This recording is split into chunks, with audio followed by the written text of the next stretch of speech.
exitosa en la zona de las zonas en reuniones de capacitación. Especímenes que habitan en San Vicente.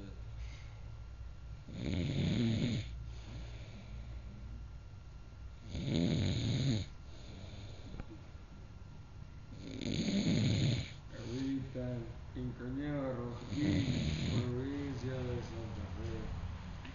Y actualmente pueden llegar a ser coordinadores de mesa de un helado.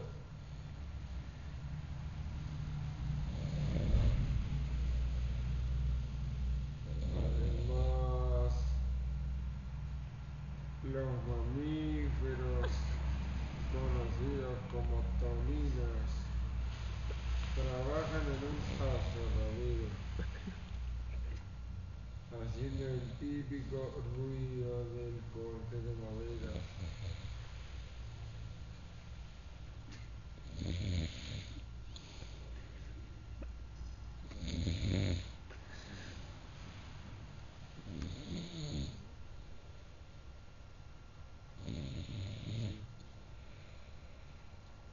Las toninas en el apareamiento